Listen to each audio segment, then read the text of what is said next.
Hello and welcome 2025, the first edition of All In. We're back. Lewis Willoughby, Sky Racing. Good afternoon. Yeah, g'day, fellas. Great to be back. Early Feb. We may or may not, Dior, have forgotten that there was Group 1 racing this weekend, so I quickly banded together, made some time in our schedules to sit down on a Monday afternoon and take a look at All In markets and try and find some winners. Great to be back. It's going to be a really good autumn. Autumn. Yeah, that's what we're up to. And excited for it. 2-year-olds obviously is kind of like the real grasping feature of the carnival, I guess, but there's obviously going to be some real weight for age battles over a distance a little later on, especially in Sydney, and then the championships and the like. So there's plenty to sink our teeth into. A man that's ready to go. He's more ready than Mr. Brightside. He doesn't need any warning. He knew this was coming. Dean Watling, deanwatling.com. Good afternoon. Good afternoon, fellas. Great to be back with you two for 2025. I think the trick now, boys, is you just don't take a break. There's so much racing at the moment. You don't bother about off-season, straight into Group 1 season again. So excited to be back. Big race on the weekend. 2-year-olds are a little bit tricky at the moment. We're waiting for them to heat up. We've seen a couple of nice ones, but a strange old year. But hopefully the pitch is a little bit easier after the weekend, Gannon. Big weekend of racing. Plenty is sort of unfolded already. Probably say one thing I'll say is that the lack of depth in the 2-year-old ranks is pretty disappointing so far this season.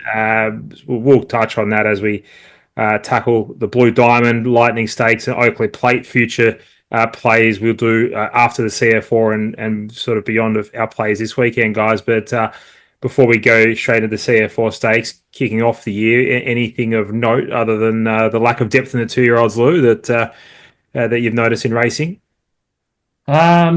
Not really. I think that is a key talking point, and there's maybe a few reasons for it. A, it could just be an off-crop. B, obviously now with so much prize money available for age-restricted races, 3, 4, 5-year-olds, if you don't have a horse that's absolutely flying, there is no rush to get into the races anymore. If you have a horse that's going super, you take it there, and maybe there's just more in the former camp than the latter camp at the moment. Yeah, who knows? It's interesting, though, because you still obviously have to sell that dream at the yearling sales of, hey, this horse is ready to race in 12 months. The owners, most of the general public, mainly everyone really, doesn't want to pay in for a horse, especially when that's hard at the moment, and then have to wait 24 months for it to hit to the races. So it's a really interesting little weird space we're in at the moment. Otherwise, I think it's going pretty good.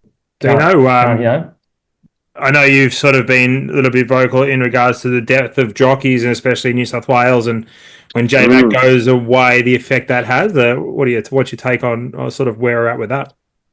Yeah, it's interesting. I think it's a bit of a couple of different things all happening at the same time. I think we've had a couple of key injuries. Tommy Berry's been out. I think Rachel King's over in Japan. Nash. Nash has been injured. Even one that we don't talk about, Dylan Gibbons has had an ongoing sort of shoulder injury. So I think it's left Sydney out of depth in regards to probably riders with tactical versatility. We've got a real good number of probably leaders and horse jockeys who can ride front runners, but outside of that, tactically versatile jockeys are probably lacking in Sydney. And then you mentioned J-Mac comes and goes, which is really affecting the markets. When he's not there, they're all over the shop. When he's there, they're gross unders with J-Mac's on. So I've been finding it extremely tricky Sydney the last sort of couple of months, just trying to figure out. I feel like I'm backing jockeys or backing stables rather than actually backing the horses that I want to. So that's a big thing. And to touch back on the 2-year-olds, it's probably a little bit hard for us. We're not sort of as much in the breeders or trainers game. But the biggest thing that I took note of was Joe Pride coming out yesterday, and he did an interview and they asked him if he had any nice 2-year-olds. And he said, yep, I've got a freakish one there. But what's the point of bringing it out in these 2-year-old races? The prize money, 3, 4, 5, so good these days. I know he's not a typical 2-year-old trainer, but he's probably best set to answer that question if he's saying that. I think a lot of other trainers probably thinking the exact same thing when their babies, Gannon. So yeah, it's interesting times. Well, head to the comments, let us know if you know who Joe's freakish 2-year-old is, because he's got a few freakish gallopers going around. Two of them, both fillies. He wouldn't give the name away. Both fillies. It won't be that hard to work out. He's only got about 60 horses, doesn't he, Joe? So just quickly, the other thing on it, guys, the probably third thing we haven't mentioned is that historically, if you have a good 2-year-old, bid farewell to any prize money 3, 4, 5, and 6, because they just never really replicate that and go on. Or if they do, they're sent off to stud, and you've made a bit of money yourself. That's great. But if you're a small-time owner, it's not a huge cut of the pie. So I just think the risk v reward for 2-year-old racing at the moment is starting to shape out that people are just happy to wait. Yep, 90 horses does Joe have? 92. In fact, I'm sure we could sit there one afternoon and find two-year-old fillies. He probably only has out of 92. He'd be lucky to have more than 3 or 4 fillies, so we could work it out. But if you want to get involved, leave a comment. Let us know if you can find it before Dino can. That'd be a bit of fun. Dino, race to the. Do you think it's? That's a good. I will be on the blog to find that. Do you think it's better for the game, boys, that we have more horses 3, 4, 4-year-olds, or I think obviously there's a place for 2-year-olds. I think long term it's probably. I'm thinking depth-wise, it's probably a better thing for. Sure. I think the top end this year or last year was probably the weakest we've ever seen it. So I think we need to top that up. Which starting at 3 is definitely going to progress that. It's all cyclical, isn't it, Dino? Like. At the moment, that's maybe potentially the cycle we're in is we're waiting. Some of these trainers are now waiting for them to be 3 and 4. And then eventually, maybe next year or the year after, if that continues to happen, there'll be a big hole to fill in the 2-year-olds and people will pivot the other way. And we're so reactive in this game as we are just generally in life. So we see the gap and we're like, yeah, that's it. We'll take it now. And I think the people who will win will be those who are ahead of the curve as opposed to following. But well, let's tackle the first Group 1 of the season, and I can't wait. This is a cracking race. CF Stakes, Caulfield, going to be a ripping race. Will we be at Caulfield, Lou? That's the yarn is confirmed. They've locked in. They've aimed to get it there, and then they want to be there on the Monday on the Heath as well. They basiled the preludes to Sandown just so that I was ready to go for this. Outstanding. Righto, CF Stakes, Mr. Brightside, 230, odds courtesy of Tab, of course. Another Will, $5. Schwartz, $6. Stapati, $8. Private Life, well backed into 11. Southport Tycoon, also well back this morning, $11. Pinstripe, 15s. Long with the rest, Louis, CF Stakes. Yep, I'll be quick here. I think you can make a case for absolutely every horse in the market, so I just chose the one at the better price, and that's Pinstripe. So just quickly to go through them, Mr. Brightside returns, 2 jump outs. Of course, it's gone well in both. It's an X million time Group 1 winner. Like, it's proven 1,400 metres fresh. In the spring, went to the Mems. He got beaten by Pinstriped. It was second up, though, Pinstriped, where it's going to be first up here. But it's had 3 jump outs, so I think the intent is to get Pinstripe fit and forward for this over the trip. Another Will, really good. Jump outs have been sharp. Of course, they are. These are all good horses, so I feel stupid being like, how good it's going at the jump outs. Of course it's going good at the jump outs. Probably the biggest watch is that if it was going below par, you'd go, okay, something wrong. But if it's just doing what it's doing, then that's it. The little niggle for another Will is you've got to now take that step from Group 1 handicapper to weight for age star. Can it do that? Probably, yeah, it can. But that's an interesting little niggle. Stapati and Schwartz come through the Australia Stakes, so they're going to have fitness. Schwartz is not one of mine, but I had to be applauding that victory, which was really good in good time, and Stapati flashed home, and they got the rest. Can Stapati turn the tables on it? Maybe. But at now $15, out from 11s just so far today, Pinstriped. I'm not entirely sure why, but I just think that's a good enough price to find out in a race where, yeah, as I said, you can easily make a case for all of those at the top of the market, Dino. Yeah, I think it's an easier market for me to probably set against a couple of Brightside, $2. You can have that price. I think it's going to be a big field. We know how tricky that 1,400-metre Caulfield start is. If he draws out, you're probably going to get a better price. Schwartz, I know it was a good win last start, but go back to last preparation. Fell in the missile, got towed up down the straight Flemington. I think the market's completely overreacted by that. Really good placement, I think, of Schwartz down there in Melbourne. Up and going earlier than all other horses. Tight turning tracks he's set up to 1,400 metres now against some proper types, and you asked to take $6. I think that's extremely under. I agree with you, Lou. I think the jump outs of Pinstripes have been great. You can make a case straight away off last preparation when it beat Brightside, and I haven't seen another Will jump out as good as it has leading into this. I think the other key to Brightside and another Will, they'll probably have a little bit of residual too. They only had sort of 10 weeks off. They went right to the back end of the spring carnival. So that could be why they're jumping out and trialling well, but I thought you could have a spec on another Will at 6, and with you as well, Lou, $15 for Pinstripe all in, Gannon. Yeah, I think the price Southport Tycoon is just ludicrous. Absolutely ludicrous. A genuine barrier trial last start. You know, if you compare it to Schwartz was there. SPs too. On the bunny, yeah. On the bunny, there to go, like real Moonee Valley set up, and one was there to sort of get prepared visually, looked like it was there to get prepared for this. You're getting $12, around $3 a place or $11. Great each way play. I'm like scared stiff of Private Life, not off what it did to win the Guineas and not necessarily what it did to win the sprint, but off its trials, Dino. I think the horse has improved like significantly. Right price to bet. It's $15 this morning into 11s. I'm back those both each way. Private Life, Southport, Tycoon. Gannon, any concern Southport Tycoon couldn't run past It's Our Time in the straight? Like none whatsoever. Because I think it was a forgetful run, but once that last 150, 200 under full urgings, I surely had to make up a bit more ground. Couldn't get past It's Our Time. Hasn't won a race away from the Flemington Straight in 1,000 years. He still couldn't get past it. I'm worried about it. I'm treating it like a barrier trial. Did they do it last? My man down there reckons he was a bit like me, just carrying a little bit extra.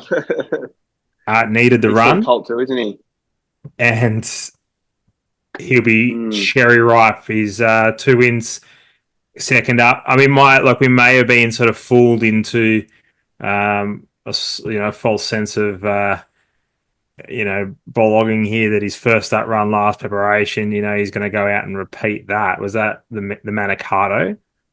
You know what I mean? Is that very big growing empire?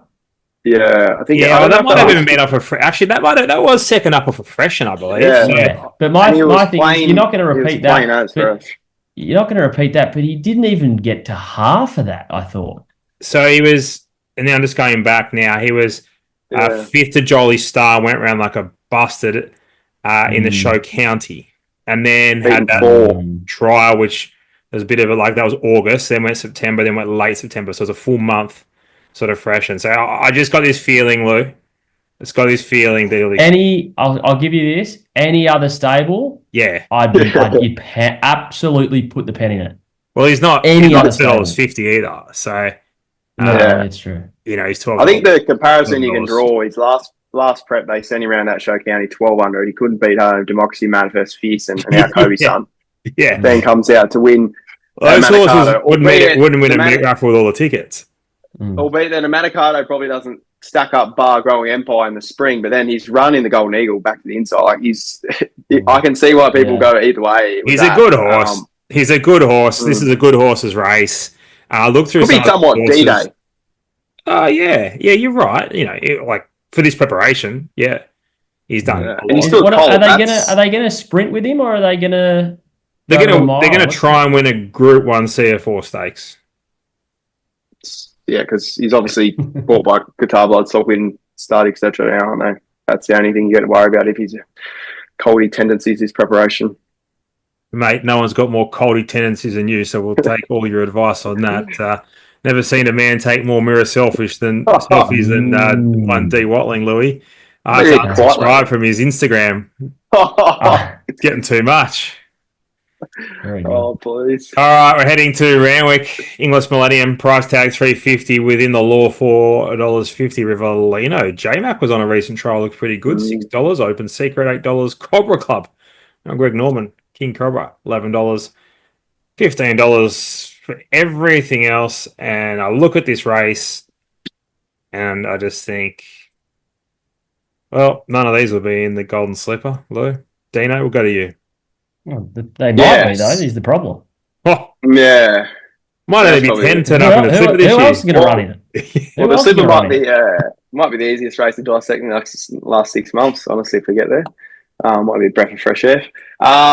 Yes, Gano, you have been sharp at the trial. It's good to see. Revellino, who won on debut for Chris Lee. J-Mac was on the saddle for recent trial, looked good. That rating out of that debut win was plain, though. Within the law, won down the straight on debut, then went back to Sydney and won again. But those wins haven't rated through the roof. Price tag, obviously, around fourth in the Group 3 Merit Beyond trial behind the subsequent Prelude Colts Gelding to win a Shining Light. I think it's Shining Smile last week. So that ties in. Then ran obviously second in the fillies behind that really, really smart win, which we'll touch on in a second. Oh, I have to be with the Anthony Sam Friedman favourite. Price tag, I thought it was great. My Gladiators, the horse ran second to last start. That race on my figures, which I hate saying that phrase, but rated better than Woden. So that's got to go on top. I think there's enough juice in the price to back that. It's a weak Millennium this year, boys, and I thought price tag was big enough. You can have a bet there. Not bigger than Woden. Yes, yeah. I don't know if you've had a look at that filly's prelude effort, but obviously they ran 7 lengths faster than the boys, and I think it was only 2 lengths off the listed race on the day, and you're doing that this early on. It rated through the absolute roof, and I doubt you've got to even be close to that to win this Inglis Millennium this year. So I thought it was a good bet around that $4 price. I know they're tossing up between winning a diamond or winning a slipper, which preparation they go, but the money for this race is ridiculous. In a restricted race worth this much money, you'd be stupid not to come to Sydney and take that if you've got a good enough horse. So yeah, price tag on top and a bet for me, Lou. Yep, I agree with you, mate. I'm with price tag as well. The one I want to keep very safe, but it's got to make the field here, whereas it's already in the field for the Lonhro Plate. That's Bella Zane, who was super luckless on debut. Just almost forget that it ever went around. 4 wide, no cover. That was in the Gym Crack. Kind of stuck on really well, giving its all until the 100 and then just faded, but had all right to fade at the top of the straight rather than only with 100 to go. They tipped it out. It's had the 2 trials back and looked really, really sharp. I think it's second emergency off the weights at the moment, and it's 7th in the Lonhro Plate with half a kilo less.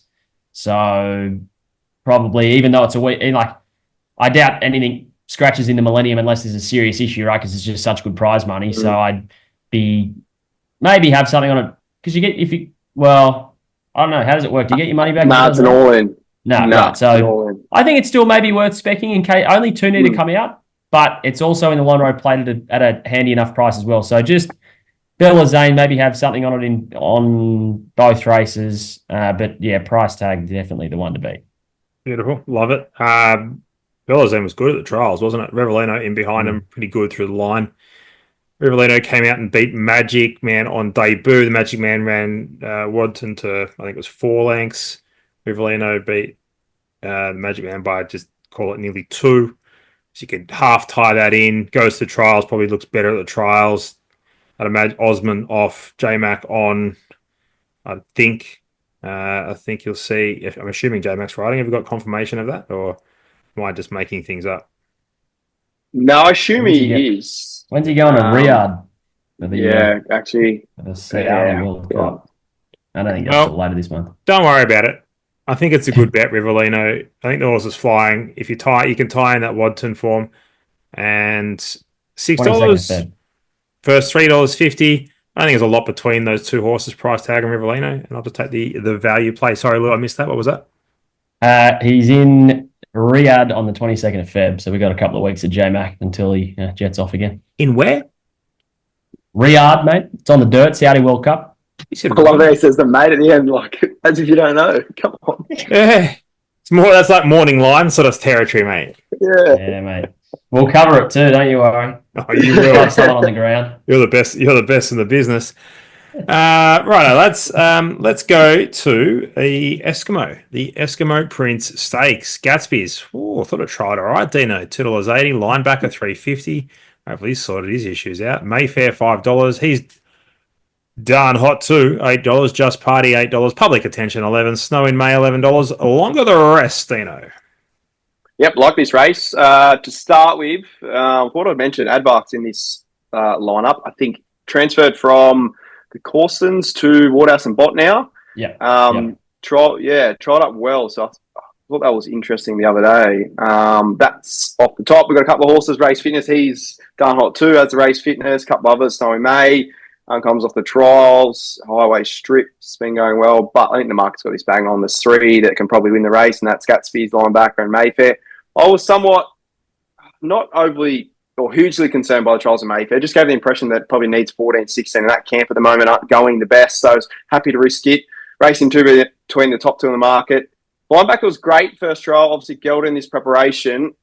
I don't know if he's a maybe watch till he gets the yard again. He still looked like he wanted to over race and do things badly in his first trial. Second trial got run off his feet and was a little bit playing late. But I think you look at the time, they ran some 13 lengths faster than Gatsby's trial, the trial before with a tearaway leader. So I think he's probably due to do that late. Intriguing, Gatsby's 2 trials this prep, both with blinkers on. Chris Waller has an elite strike wave horses first up, blinkers on.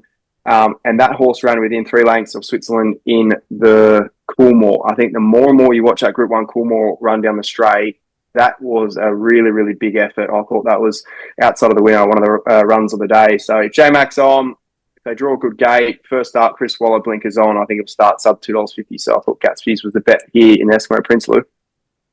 Yep, I agree with you again, mate. I thought the second trial of linebacker was a little iffy. I guess the positive looks like to be that it's going to race more closer to this. I'm not going to say on speed, but it looks like it has a pattern closer to the speed now since it's been gelded. Mayfair, I didn't like. And so if you don't want 280 Gatsby's, the one I can make a case for is Snow in May, who comes through the same trial as Mayfair. One's $5 and Snow in May's $11. It gobbled it up on the line and was past it, past the post. And I just think was good in that preparation, pretty good 1,400 metres, and then went to the Flight Stakes, small field, and just kind of paddled over the mile. So I still don't know what its distance is, but I'd be more confident over this kind of trip than the 1,600 metres. It can get maybe midfield if they go quick. It'll be running on. I just couldn't see how it's 11s and Mayfair. It's $11 and Mayfair is $5. Given they trialled together, I thought that Snow in May was certainly the pick of them off the trials. Is a suggestion that poor old linebackers had the ultimate gear change and hasn't improved? No, I think he's. I'm not sure he has to improve in ability. He doesn't have to improve, does he? No, he just got to fix his pre-race manners, which I guess we won't should know improve him. You'd think, right? Conserve more energy. Well, yeah. Well, that was the opinion of his failure in I think it was the Golden Rose, because his first up run last preparation, I think I was all over him from the Golden Rose, or having a bet on him as well, and then played up pre-race, and then they put a line for it saying it was that. So, because I wasn't overly convinced with the trials, Dino. Your thoughts? I like the first trial. Second trial, you watch it, and he was playing the last 200 metres. But like I mentioned, the lead, I think, which is Bacchanalia, they went some 13 lengths faster. I think home 8 lengths faster than the trial before, which was Gatsby. So he's probably paddling late, clearly on that. So you can look at that, say, "Oh, forgive him," or you can look at it and go, "Well, that's a little bit concerning that he's had such a brutal hit out of the trials prior to this." Yeah. I honestly can't give you a steer here. I think the market's pretty much got it surrounded. I had a lot of time for public attention after its run in the Guineas Prelude. I thought it was really, really good.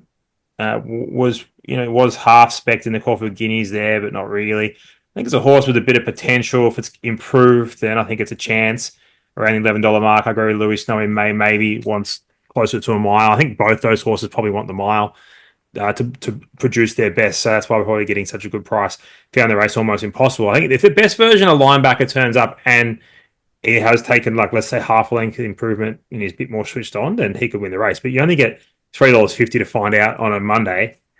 Please leave me out. You probably prefer to take. So I was going to say, you probably prefer to find out race day if he's like you don't know if he prays and he's swinging and he's carrying on. You can bet 10 seconds, 5 seconds, up until jump time. So, and I can't imagine he's going to be much shorter than $3. Nah. No, that's what I'm saying. And the only other thing is, too, he's from the same camp as obviously Snow in May. There is the light fingers for the fillies 12 next week. But I suggest Lady Shenandoah goes there. This might be an easier option. Pretty long tail in this race, though, isn't there? Like, I think the light fingers will be too, I guess. Even he's done hot too. Like, I know it's got 2 runs he's prepped both seconds, but like, you look at the horses that beat only a length or so, they'd be hundreds in this race, wouldn't they? You scared Cosmic Fire, yeah. And seemingly had every chance last start. Every chance. Like, Parr went to the front, half court, was half the reason why there was an issue behind, because he handbraked it. They went slow enough. Like, a lot of these are probably 14, 1600 metre horses too, like Mayfair, linebacker, Just Party, Snow in May, potentially. But I think my only query there is, Dino, and I think you're spot on, is Randwick Rail True. Is that going to favour? But then you got a favour a back marker like that running on. But then you got a horse like Gatsby's that will be probably running on anyway. So now the more we talk about it, I almost feel like we're falling in lap of Gatsby's. But no bet for me. Best all in place of the week, Lewis Willoughby, kick us off. Of the races we've spoken about, probably price tag in the Millennium. It's going in the multi. Price tag in the Millennium. Price tag in the Millennium's best all in bet of the week. Yep. I'm going to have something all in now in the Autumn Stakes, which is in Melbourne. There's a horse who's $17 at the moment with tab no strings attached. This is a big jump for it, but the win at Pakenham first up in maiden grade was really good. Held up till the last 200, burst through. Sectionals were good. Overall time was really good. I think with a more clear round now, 1,400 metres second up, albeit against some Group 1 horses of its own age, I don't think it's a hugely deep talent pool, and it's just kind of the new horse on the up. So $17 for no strings attached in the Autumn Stakes is a good each way play as well. Dino? Yep. Oh, I like that, Lou. I like your push in the Millennium. If you didn't tip it, I probably would have. My best all in play, Blue Diamond Prelude for the fillies. I've got Prelude and Preview mixed up this entire show, so I do apologise for that. But last time you do something wrong. Yes, my best all in play, Prelude fillies 1100. My Gladiola ran the hands off the clock, winning. Everything it did was very, very good. Gaps in behind were great. Hopefully, we get a little bit of franked form with price tag as well. But I think $2.50 is an absolute gift in that race. And good luck to a good mate Jackson France, who has the second elect, but he might be running a nice second gunner. Certainly will be. I completely agree with you. That horse is low flying. Should be winning that. And quickly, nice little segue. We've got 3 Group 1s. We're going to give a tip out for just for the punters. We'll go Blue Diamond, Lightning Stakes, Oakley Plate. We've got about 2 minutes to go. Then we'll do a midweek best bet. If the boys have them. If they don't, we'll chuck them up in the YouTube comments. Get involved. We want you this week to let us know who your tip for the Blue Diamond, the Lightning Stakes, and the Oakley Plate is. Blue Diamond, I will kick off. My Gladiola will win. The playwright will go close if they head there, but my Gladiola, I think, is clearly on top. Louis? I'll have something on OLA. Dino? Yeah, I do. I like that from you, Lou. I will have a small spec on Cherish Me, which is one out wide. Blue Diamond Stakes. No. Love that. Switzerland turns up, wins the Lightning Stakes, $3.50. Comes up against Growing Empire, please. Louis? Yeah, Switzerland. I'll go. Yeah, I'll make it a trifecta, Switzerland. Good to see the boys finally getting on board. Oakley Plate, Estrella, Switzerland, Growing Empire, Nadal, Benedetta, Jimmy Star, Lady of Camelot, Ostraka. Espionage, $15. Great bet, Louis. The problem is, I thought I could be dreaming it, but I thought I read somewhere that A lot of problems. Nadal is out for a while. He's out of spring. That's So a he's tennis, out. So mate. it's not. Well, Wrong sport, I was pal. about to say the problem is when my go-to source is Twitter, right? For this kind of stuff. Every time I search up Nadal, I get nothing but tennis, so it's a problem. So I can't figure out what's going on. No. I will spec. Couldn't win anyway, even if it was in 100% health, wouldn't we? Yeah. I don't know. That's what's going on. I'll have something on Mahaba at $15. Dino? Yep. I haven't seen you grin like that for a while, so I'll follow you in on Espionage, Scanner. Yeah. Getting $15, $4.50 to place. It's the best push I can give you for the autumn. Hey, fellas. Gee, it's good to be back. Have you got a midweek play for us? No. I've got something tomorrow, boys. Where'd you do? School holidays strip out. Still got three holidays left. It's a moral if it goes around. If it goes around is a big question mark, though. Race 2, number 10, Moscow Circus. Maddie Dunn, Jet Newman. I've never seen that. I've texted the boys today. I've never seen a Apprentice 4 jockey ride as good as that. And she did on the weekend. So she's in the saddle. If it goes around, trialled on Sunday and racing on a Tuesday. I don't know if that works, but if it goes around, it wins. Race 2, number 10, Moscow Circus, about $4. Right, I need to get off and hurry. I'm back at it before. Yeah, quick. Yeah. Okay, Sandown Wednesday, race 2, number 2, Climb the Ladder. Chris Waller, Damien Lane. It'll win. It's named after you, Louis. I'll put mine in the YouTube comments. Good to be back, boys. Good to see your smiling faces. Thanks, everyone, for for tuning in and watching. Leave your comments. Let us know. Blue Diamond, Lightning Stakes, Oakley Plate. Luke Hopper-Nessian will send you a prize if you get them all right. If you get 2 out of 3 right, he might send you something. What do you reckon? Multi on this weekend, boys? Multi will be on. Back. Price tag. Duck race. My Gladiola, Southport Tiger in the place. And that'll be the duck race. It'll be up, ready to go. And he's lost it. He's lost it. Yeah, the dad joke got him. Chop that up, Lukey. Righto, boys. I'm going to go. Thanks, boys. These Northern Mango 4Xs. Bye for now. Enjoy.